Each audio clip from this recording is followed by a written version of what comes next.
Bonjour à toutes et à tous. Nouvelle capsule sur un sujet que je trouve vraiment important. Alors on en a déjà parlé. C'est sur le victime, bourreau, sauveur. Mais je vais plus me focaliser sur la partie victime et bourreau. Comment ça se passe. Donc déjà ce que je vais dire, c'est on a tendance à croire qu'il y a toujours des ennemis extérieurs. Quand il nous arrive quelque chose dans notre vie, que ça soit... quand c'est positif, des fois on dit « Ah, c'est un coup de chance » ou c'est grâce à ce qu'on a fait, grâce à nos efforts. Par contre, quand c'est négatif, ça coince. On a tendance à se dire « c'est parce que lui, il a été méchant avec moi, elle a fait ça, et puis il y a l'État, et puis c'est ça, et puis il y a les taxes, et puis on m'empêche de travailler. » Et il y a toujours, en fait, une raison, une cause extérieure à vous. On a tendance à se dire, voilà, c'est pas de notre faute, on n'est pas responsable, c'est de la faute d'un tiers en fait. Mais est-ce que c'est vraiment comme ça? Quand on est conscient et éveillé, là c'est différent. Si on n'est pas conscient, oui, il y aura, c'est inconscient, mais même si on est responsable de ce qui se passe, vu que c'est inconscient, on ne peut pas se rendre compte que, oui, il se passe certaines choses dans la société qui fait que il nous arrive certains malheurs, on va dire, certaines choses pas très agréables. Par exemple, oui, quelqu'un qui veut ouvrir un commerce, c'est difficile parce que on est surtaxé et tout ça. D'accord, il y a tout ça. Qu'on était dans l'ancien système. L'ancien système avec le gouvernement que l'on a connu avant. Mais maintenant, on sait déjà depuis plusieurs années qu'en fait, c'est seulement un voile, une illusion, ce qu'il y a, un théâtre. Donc, quand on parle de tout ce qui se passe au niveau du gouvernement, on voit bien que beaucoup de personnages ont été remplacés. On voit bien par leur attitude, le regard, l'énergie qu'ils dégagent. Quand on voit Macron, on voit très bien que c'est plus lui. C'est pas du tout la même attitude. Le nouveau, il est tout chaleureux, bienveillant, il est cool. L'ancien, je peux dire qu'il foutait la frousse là, en 2016, et les premières fois que j'ai vu les photos, je suis c'est quoi ce personnage quoi, c'était vraiment, mais vraiment effrayant. Maintenant, il n'y a plus rien d'effrayant. Parce que c'est des acteurs avec des masques, des déguisements et tout ça, qui sont là au devant de la scène. Je ne sais pas où ils sont les anciens, il y en a plein qui ont été éliminés, je ne sais pas où, on ne sait pas comment, mais il y a en arrière-plan vraiment une alliance, ça fait plusieurs années que pas mal d'alerteurs en parlent, mais on le ressent, en fait on le ressent sur le plan vibratoire. Même si on n'a pas les preuves flagrantes que oui c'est passé ça et qu'on ne nous le dit pas, que c'est pas dit dans le journal télévisé par exemple, mais il n'y a pas besoin que ce soit dit puisqu'on le voit, on le ressent en fait. Faites confiance à votre intuition. Et quand il se passe des choses encore vraiment complètement dingues dans la société, on se dit mais c'est pas possible, quelle loi ils nous ont pondu, mais c'est du n'importe quoi. Oui, il y a des choses, c'est encore du n'importe quoi, mais pourquoi? Mais pour faire réveiller les consciences, pour nous dire mais c'est n'importe quoi, on va pas accepter ça, on va réagir. Mais si vous vous sentez victime de ce n'importe quoi, par exemple quelqu'un, un des membres du gouvernement qui va dire ah on va augmenter l'impôt, la taxe de machin, au lieu d'être en lutte, voyez ça comme une façon de pousser les gens qui sont encore pas conscients en fait de ce qui se passe en arrière-plan. C'est fait pour... Prenez conscience que c'est fait pour eux, les toucher, les réveiller, mais ne tombez pas vous dans le piège. Tombez pas dans le piège de se dire ah ouais, c'est fait pour encore m'embêter. Mais non, puisque vous êtes souverain ou souveraine de votre vie, c'est pas fait pour vous embêter, c'est fait pour justement peut-être vous faire réagir encore plus et de dire je me fais pas avoir, je tombe pas dans le piège, ok, il y a ça qui sort, et alors, c'est un jeu, c'est un théâtre. Donc voilà en fait ce qui se passe. Mais si vous vous considérez toujours comme victime, on nous fait ça, il y a encore ça qui vient, puis il y a ce truc-là qui se produit, et c'est ce qui va se produire. Parce qu'en fait, quand on est dans une position comme ça où on se sent attaqué, forcément, quelque chose va vous attaquer en fait. Parce que vous vous positionnez en tant que victime, il n'y a pas de victime sans bourreau. Et il n'y a pas de... Un bourreau n'existe pas s'il n'y a pas de victime, en fait. L'un et l'autre vont ensemble. Mais si vraiment vous êtes dans une position toujours de lutte, de colère, de vous sentir persécuté, eh ben c'est exactement ce qui va se produire parce qu'on attire ce qu'on émet comme énergie. Si on est en colère contre un truc et en lutte, bah oui, on va avoir l'objet de la lutte devant nous et il va venir à nous et ça va clasher, faire encore plus de conflits et du coup encore plus de colère en vous. Bah voilà, et c'est ça qu'il faut éviter en fait, c'est vous rendre compte que c'est seulement, il y a un voile de l'illusion, essayez de voir derrière, essayez de comprendre que c'est pas là pour vous attaquer, c'est pas vous personnellement qu'on attaque, mais c'est exprès pour remuer tout ça, la machine à laver et faire bouger les choses et réveiller les gens. Et au lieu de se sentir persécuté, vous vous posez, prenez du recul et vous commencez à conscientiser ce qui se passe vraiment. Et là, ça va changer les énergies en vous, ça va vous faire prendre une position beaucoup plus souveraine, donc beaucoup plus détachée, tout simplement, de ce qui se passe, plus sereine aussi, plus en harmonie en fait, dans vos énergies, dans votre champ énergétique et dans ce qui se passe aussi autour de vous, dans votre environnement. Donc si on prend tout avec plus de recul, on se dit ok, il se passe ça, et ben voilà, moi ça ne me concerne pas, c'est plus calme à l'intérieur quand même, non? Plutôt que d'être en lutte, ah bah voilà, ils nous pondent ça encore, et puis qu'est-ce qui va se passer? Et puis il y aura ça, et on vocifère, et on est dans la colère et dans la lutte. Bah oui, c'est sans fin, alors ça tourne et ça tourne et ça tourne, quoi. C'est le mental qui s'emballe et ça tourne non-stop. Donc pour se sentir plus en harmonie dans sa vie, avec soi-même, avec son environnement, calme, distance, détachement, observation et surtout discernement.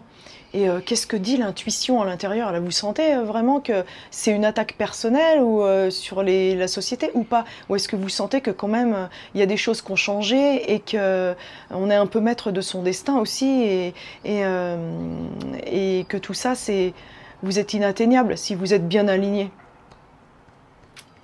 Voilà, on n'est pas comme ça, si on se montre et là, dire ah bah oui, je suis énervé, je suis une belle victime. Ah oui, alors là, la flèche, ça va taper en plein cœur.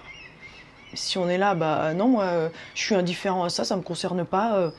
Encore du vent, voilà. Si on réagit comme ça, bah, on est invisible, on nous remarque même plus. Et là, ça va pas vous toucher du tout. Hein. Ce qui se passe au niveau du gouvernement et tout ça, rien va vous atteindre. J'ai pris 2-3 notes parce qu'il y a un autre truc que je voulais dire aussi. Ah oui, c'est ça, c'est important. On était en train de parler avec Olivier Victor et de pourquoi il y a les victimes bourreaux, enfin pourquoi on est souvent dans cette position-là. Et ça, j'en parle aussi souvent en consultation. Pourquoi, en fait, c'est si dur de se détacher du rôle de victime quand on se sent, du rôle de se sentir persécuté. Mais c'est parce que si on n'est plus persécuté, si on n'est plus victime, ça veut dire qu'il n'y a pas de bourreau. Qu'il n'y a pas de bourreau qui crée les malheurs dans votre vie, les difficultés, les obstacles et tout ça. Donc si ce n'est pas la faute de un tel ou un tel ou un tel ou telle loi ou tel machin ou tel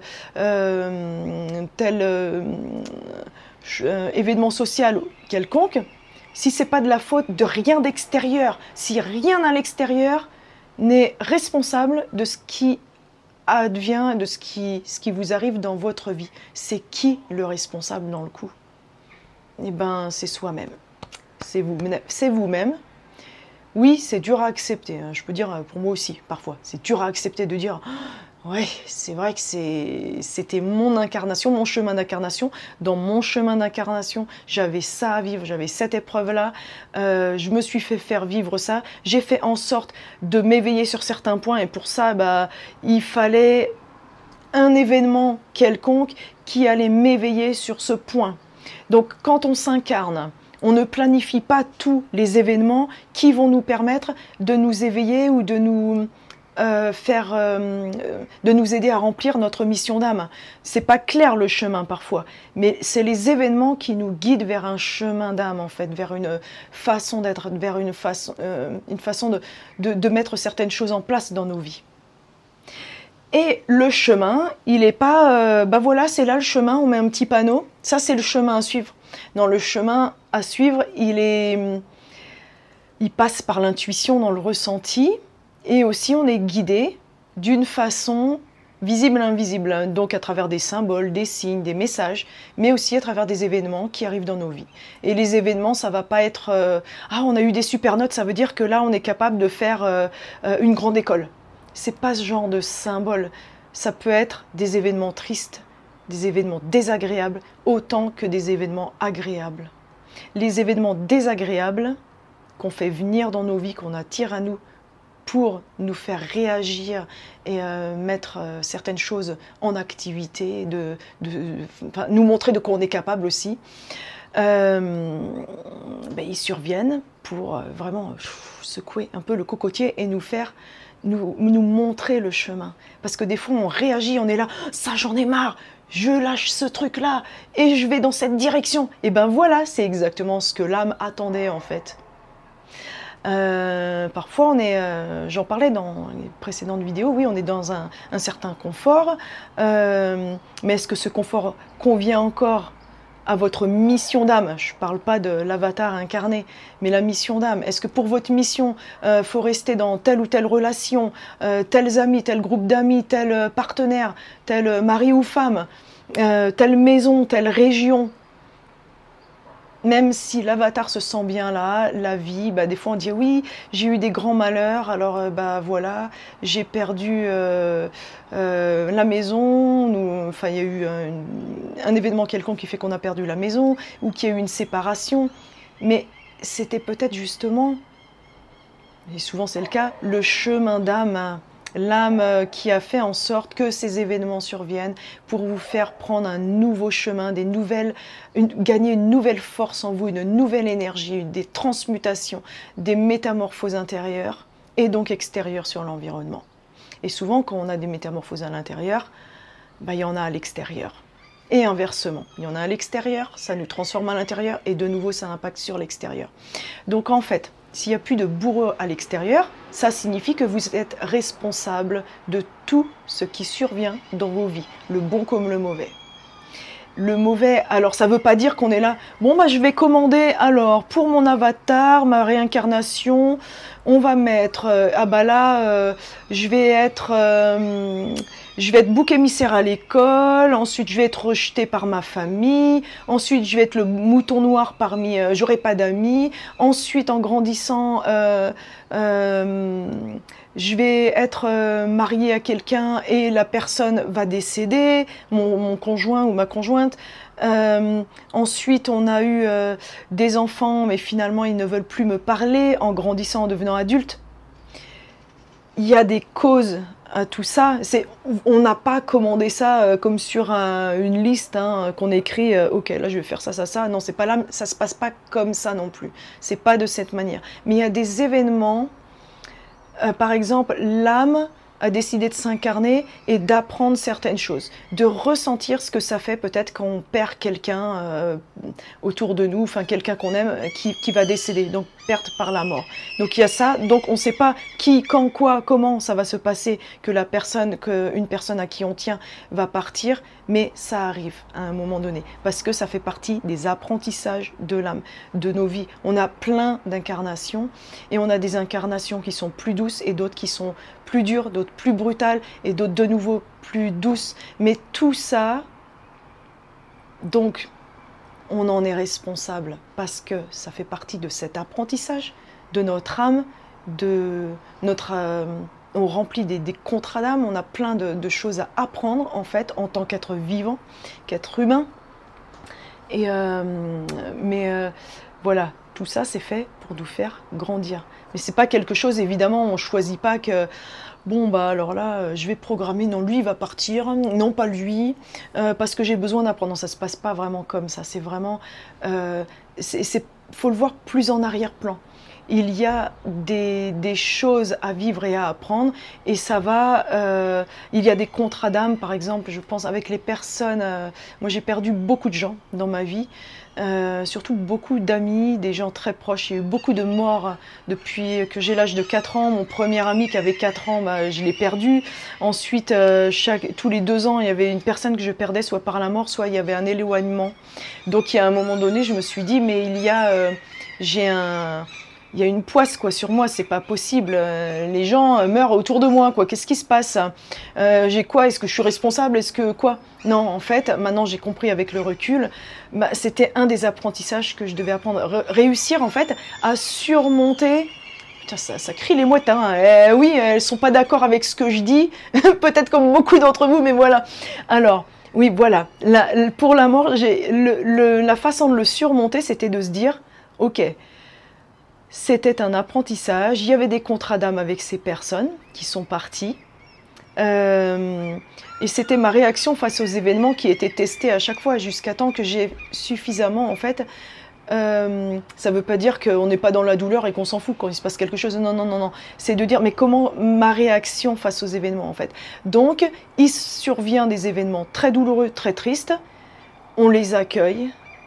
Ensuite, il se passe une transmutation et acceptation. Ça ne veut pas dire qu'il ne me manque pas ces gens-là. Il y a des fois, on a une pensée, il nous manque, bon, on laisse venir, on accueille et ensuite ça part. Mais voilà, c'était, je pense, vu toutes les morts autour de moi que j'ai eues, ouais, petite, adolescente, même jeune adulte, c'était... après, il y a des gens aussi que je connais, mais qui sont plus âgés, donc c'est normal, mais là, je parle de personnes très jeunes qui sont parties. Donc ça, c'était vraiment à chaque fois des moments... très très dur. Mais voilà, la leçon c'était, bah, il y avait des contrats d'âme, ces personnes devaient passer aussi par une vie courte, parce qu'il y avait quelque chose, il y a eu quelque chose à apprendre. C'était déjà, maintenant je comprends que c'était aussi leur mission d'âme, qu'on s'est apporté pendant leur vivant, que leur âme était déjà prête à repartir. Donc voilà, il faut penser en fait qu'on n'est pas victime de tous ces événements, qu'on n'est pas... la vie n'est pas en train de s'acharner sur nous, mais les autres ont rempli leur contrat, repartent. Pareil avec les animaux hein, qui partent. Il y en a qui disent ah bah moi mes chats ils vivent tout jusqu'à 20 ans, puis les autres ils disent bah non moi tous les 5 ans il y en a un qui disparaît ou qui meurt très très jeune. Mais ça c'est des contrats d'âme qu'on a aussi avec les animaux, qu'on a avec les autres personnes, qu'on a avec notre propre âme. On a un apprentissage à suivre. Et voilà. Et ensuite ça nous pousse à certaines choses. Y a ça nous pousse à bah, peut-être à travailler pour les autres, pour le collectif, à faire des choses. Par exemple, il y a des gens qui ont vécu des choses très très dures et après ils se disent mais c'est grâce à ça que j'ai eu envie ensuite de mettre bah, tout mon apprentissage et mon savoir au bien du collectif, en fait, que le collectif puisse s'en servir, que je garde pas ça pour moi. D'accord, c'était dur, maintenant j'ai appris plein de choses, et là, j'offre mon savoir et mon soutien donc au collectif, parce qu'on est là, en fait, pour ça, pour travailler pour le collectif, hein, pour œuvrer les uns pour les autres. Donc, voilà, pourquoi il y a des... Et pour en revenir à la notion de bourreau et victime, s'il n'y a plus de bourreau, ça nous force à dire bah ouais, je suis victime de qui? Bah de moi-même, parce que il y a des choses alors que c'était notre chemin d'âme, mais il y a aussi des choses en prenant certaines décisions dans notre vie. Ça ne veut pas dire que c'est des erreurs, mais qu'on s'est mis nous-mêmes les bâtons dans les roues et après on le rectifie, on dit bon bah ok, il s'est passé ça, j'ai fait ça, j'ai réagi comme ça, mais maintenant j'ai pris conscience, oh là là, j'ai fait ça, mais c'était pas une erreur, ça faisait partie de notre chemin d'apprentissage en tant qu'humain, en tant qu'âme. Et ensuite, on se dit, eh ben voilà, maintenant j'ai compris, donc je peux le rectifier. Donc il faut vraiment le voir comme ça en fait. Il n'y a pas de bourreau extérieur, et même si on a l'impression d'avoir fait une erreur, c'est pas une erreur, c'était un apprentissage et il n'est jamais trop tard pour le rectifier du moment qu'on en prenne conscience et ensuite qu'on se dit bon bah là oui j'ai compris, c'était pas le meilleur chemin mais c'était mon apprentissage, mais maintenant je sais que je vais passer à autre chose et que je vais rectifier certaines choses. Et là on va changer ce truc là, je vais plus penser de cette manière, je vais vraiment voir les choses avec un nouvel angle. Voilà. Je voulais partager cette chose importante.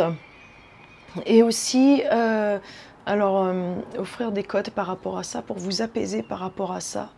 N'ayez pas peur de regarder vraiment ce qui est à l'intérieur, qui vous aide vraiment, le bon comme le moins bon, ce qui est agréable comme moins agréable. C'est pas grave s'il y a des choses moins agréables, ça fait partie de l'expérience humaine. Il n'y a rien qui est... on est un grand mélange, on a plein de couleurs en nous.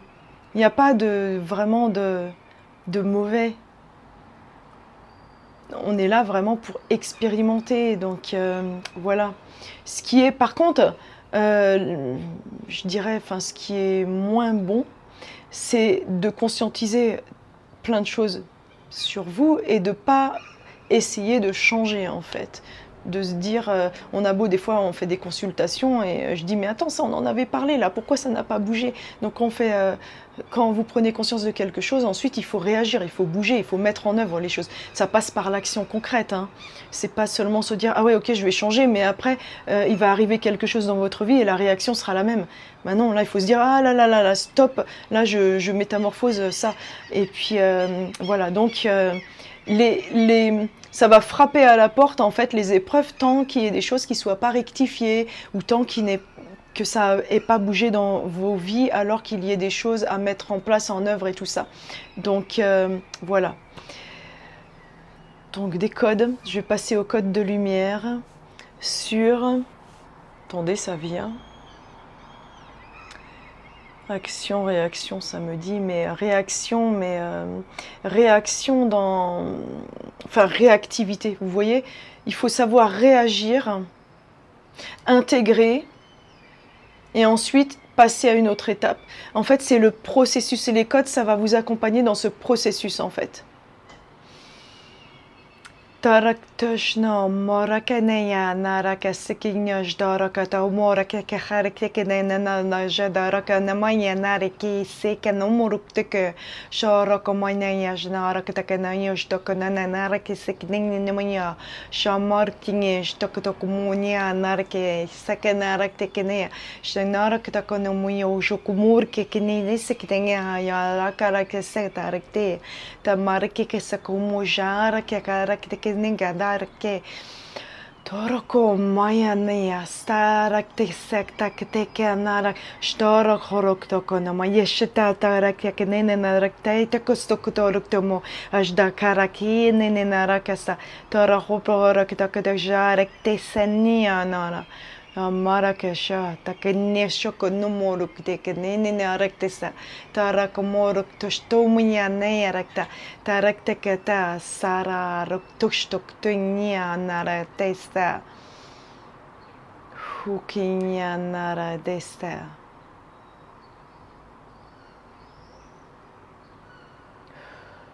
Revenez à vous. Le mot qui vient, c'est acceptez-vous tel que vous êtes. Acceptez-vous dans votre entièreté, les facettes jolies comme les facettes qui paraissent moins jolies. N'ayez pas peur de ces zones un peu plus sombres qui peuvent toujours être transmutées, transformées, mises en lumière. Et transformées d'une façon meilleure. On peut toujours être une meilleure version de soi-même. C'est sans fin. C'est un projet sans fin. Oui, c'est ça qui est chouette. Au moins, on n'arrive jamais à la fin. Vous imaginez si on arrive tout d'un coup à la perfection, soi-disant perfection, hein, parce que la perfection n'existe pas. Surtout que chacun aura un point de vue différent sur ce sujet. Mais si on arrive au bout, tout d'un coup, on a l'impression, bah ouais, tout est parfait. Mais vous imaginez l'ennui, quoi. Ce serait quoi le but de rester là? Voilà. Donc on est là. Toujours évoluer, toujours s'élever, s'élever, s'élever, s'élever, s'élever davantage. Donc je vais vous laisser ici pour aujourd'hui. N'oubliez pas de liker, partager, faites un commentaire si vous le souhaitez. Si vous voulez faire un don de soutien à la chaîne, j'ai tous les liens aussi sous la vidéo. Je vous remercie pour cela. Et pour les places de conférence avec Olivier Victor, donc conférence Info Libre, le 13 septembre à Lyon, il y a encore des places. Et pour le 20 septembre à Dinan en Belgique, il y a aussi encore des places. Alors le 20 septembre, il y aura Olivier Benoît que j'avais interviewé sur ma chaîne au mois d'avril, fin avril. Il sera là pour présenter en fait l'O-Sense-Wave, donc l'appareil très stellaire d'ailleurs, l'appareil on va dire médical, enfin de fréquence énergétique en fait. Qu'il avait présenté en fin du live. Et puis il y aura aussi, je crois qu'Olivier Coletta viendra, je sais plus si c'est à Dinan ou à Lyon, tu me rediras Olivier, et Natacha sera à Dinan, voilà. Donc on sera une petite équipe, la famille d'âmes, voilà, tous ensemble. Prenez soin de vous et intégrez tout ce que je viens de vous dire. Intégrer et ensuite une petite période d'intégration et ensuite période réaction. Réaction mise en place et action, toujours dans le concret. Bisous bisous, à bientôt.